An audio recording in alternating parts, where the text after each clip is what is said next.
Hamas itu bahkan sekarang itu dianggap binatang, ya. Teroris binatang. Jadi kalau ada pendukung Hamas di Indonesia, ya kalian menganggap bahwa kebiadaban Hamas terhadap pembunuhan 1.000 rakyat sipil Israel yang beberapa diantaranya bayi, 15 bayi di Kibbutz Be'eri, ya, dibakar hidup-hidup, perempuan dibelek, ininya kayak Mongol dibelek, ininya perut perempuan muda dibelek, Gila, ngeri, diambil dibelah lo, gila lo. bayinya, Jahat lo. ya dibelah. Jadi memang binatang makanya Hamas itu sudah di kepalanya Benyamin Netanyahu, Perdana Menteri Israel, mati hukuman.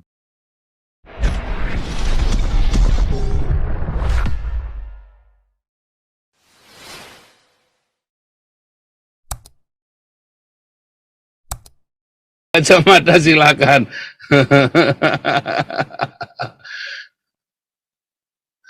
Pak Santeman saya jadikan co-host ya. Aku Mas sudah. Kacamata silakan, mana kacamata? Ya, selamat malam, Ya, Pastor Poljang. ya, Dengar suara saya? dengar. Mudahan tidak terlalu keras, jadi terputus-putus. Saya hanya mau nambah sedikit saja. Jadi betul itu Hamas itu bahkan sekarang itu dianggap binatang, ya. Teroris binatang. Jadi kalau ada pendukung Hamas di Indonesia, ya kalian menganggap bahwa kebiadaban Hamas terhadap pembunuhan 1.000 rakyat sipil Israel yang beberapa diantaranya bayi, 15 bayi di Kibbutz Be'eri, ya, dibakar hidup-hidup, perempuan dibelek, ininya kayak Mongol dibelek, ininya perut perempuan muda dibelek, Gila, ngeri, diambil dibelah lo, gila lo. bayinya, Jahat lo. ya dibelah. Jadi memang binatang makanya Hamas itu sudah di kepalanya Benyamin Netanyahu, Perdana Menteri Israel, mati hukuman. Jadi nggak boleh ada yang hidup. Jadi kalau mereka tadi nggak dapat makan, makanya Israel melarang itu ya mereka supaya Hamas itu mati. Iya. Karena kalau begitu dikasih kan dirampok akhirnya kan. Dirampok. Belum lagi kalau ada suplai senjata. Ya. Jadi gitu. Jadi itulah mengapa perbatasan itu tidak boleh dibuka. Karena nanti jadi susah mengalahkan Hamas. Karena mereka udah binatang banget kebiadabannya. Gitu. Dan mereka sepertinya nyaman-nyaman saja. Yang mengherankan adalah ya, baik di Australia, di Amerika juga boleh dicek ya, mereka pendukung mereka sudah sampai White House, bukan sampai New York. Demo udah di situ. Artinya banyak orang Amerika juga yang sudah tidak suka. Ini orang kayak begini harusnya deportasi. Ngapain ada di sini di Amerika ya? Nah, karakter seperti itu sebenarnya sudah dari dulu. Nah, saya mau ngomong begini, bukan hanya baru sekarang, gitu. Sudah dari dulu. Contoh misalnya, ketika jadi gini, orang-orang sebenarnya dulu bukan Hamas, belum ada Hamas, Palestina. Jadi kalau saya agak sedikit Hamas dengan Palestina sebenarnya sama aja gitu, sama-sama biadab gitu maksudnya. Dulu kebiadaban Palestina itu adalah dia itu dibikin sama haknya sebagai warga negara Kuwait. Ya. Gajinya juga gede-gede. Banyak ada bahkan yang jadi menteri. Ini yang ngomong bukan saya, itu yang dari apa linknya apa Christian Prince ya. Tapi saya sudah baca gitu ya, sudah baca. Jadi ketika Irak menyerang, ya bahkan mereka itu jadi pegawai negeri itu. Ketika menyerang Kuwait, ya, mereka yang tadinya dikasih makan, digaji, diberi sampai jabatan perdana menteri, ya, mereka langsung ganti baju tentara dalam setengah jam nih ya. Ini yang ngomong Raja Fahd. Dalam setengah jam dia ganti bajunya jadi baju pasukan Irak dan mereka tuh jarah tokoh-tokoh. Itu satu di Kuwait. Kedua di Yordania. Palestina juga ditaruh itu masih Yasser Arafat itu. Ditaruh diterima di Yordania. Apa yang mereka lakukan? Mereka mau membunuh Raja Hussein dan mengkudetanya. Ya, itu kedua. Ya. Terus yang ketiga gimana? Libanon sekarang. Itu diterimalah mereka sebagai Hizbullah, itu orang Palestina sebenarnya, diterimalah sama Libanon. Libanon yang tadinya seperti Paris di Eropa, jadi ada Paris di Eropa, ya sekarang di tengah.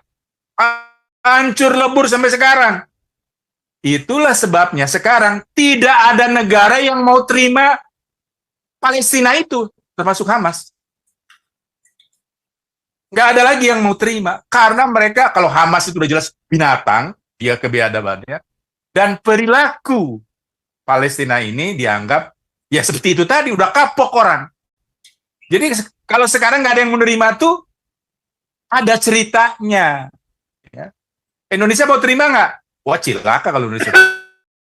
Mau, Pak. Jangan bilang nggak mau, Pak. Itu. Sebelum 2024 dengan senang hati Indonesia terima pengungsi Hamas. Tujuannya buat apa? Buat perang. Kacau Taliban aja gitu diterima, kan. apalagi Hamas, Pak. Taliban aja welcome kok. Itu aja, Mas Paul. Itu aja. Kasih. Nah, aku mah lanjut. Iya, Shalom Pastor Paul, asli. Iya. Iya, jadi menarik ya Pak Paul ya. Jadi kita Bentar Pak Kuma, saya mau kenalkan ini ya, saudara. Saya lagi makan kapsalon ini, punyanya orang Turki ini, saudara ya. Kapsalonnya orang Turki ini. Oke, lanjut.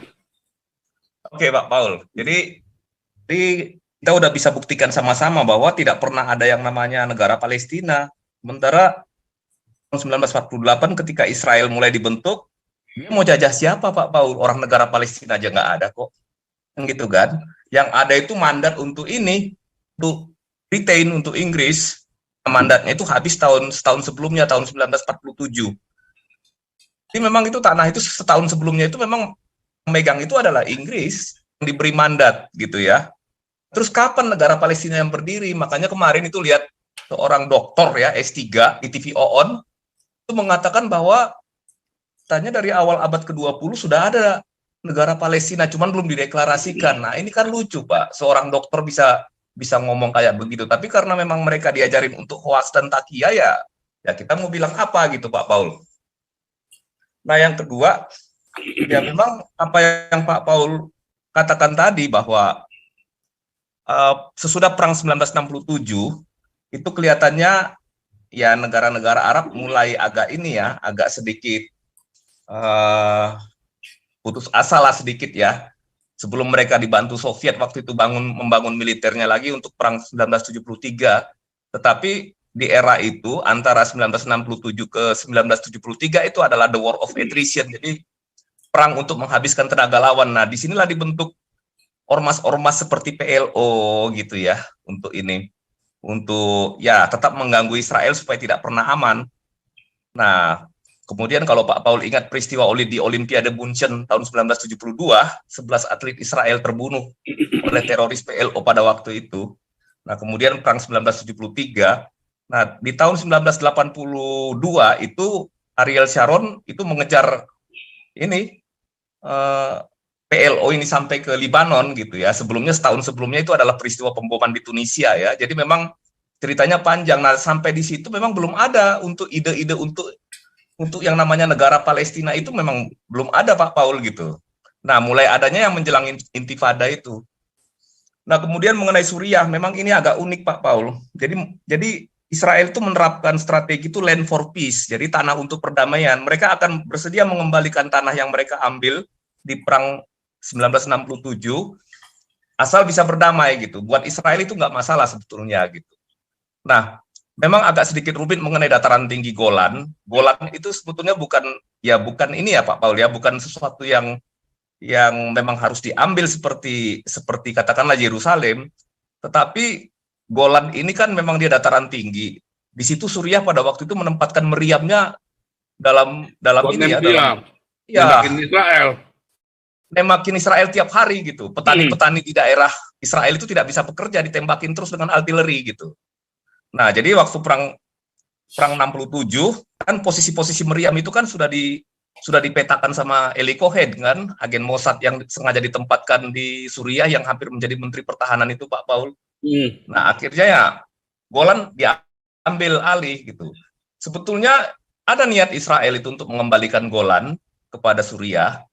Karena begini Pak, tapi dia memang tidak akan dikembalikan sepenuhnya, dia memang nego. Artinya Israel mau membayar daerah-daerah yang penting, misalkan sumber air di utara, Pak Paul mungkin lebih tahu ya, karena Pak Paul tinggal di sana gitu. Sumber air di utara itu yang menjadi sumber air. Nah, kalau nggak salah Engedi namanya, saya lupa. Nah. Engedi yang dekat Gunung Karmel, Pak Paul. Itu kan sering diracunin dulu, Pak, sama orang-orang Suriah, Pak. Jadi sungai itu dikasih racun gitu. Nah, itu yang ditakuti oleh pemerintah Israel. Jadi akhirnya ya memang untuk daerah sungai itu memang Israel kalau perlu beli juga mau gitu. Tetapi Suriah kelihatannya memang niatnya tidak mau berdamai, Pak. Memang mau mengganggu gitu ya. Memang mau merusak Israel. Mereka tidak mau berdamai ya sampai sekarang ya dataran tinggi Golan yang tidak diserahkan gitu. Ya kalau kita mau melihat pertempuran paling seru ya dataran tinggi Golan itu waktu kita lihat di Quneitra, Pak. Lembah Air Mata.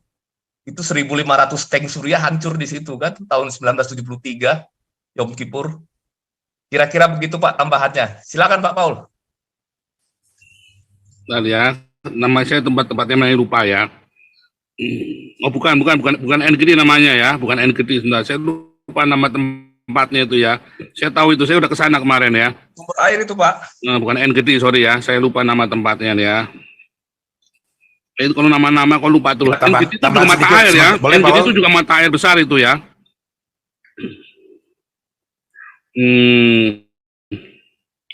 Bentar.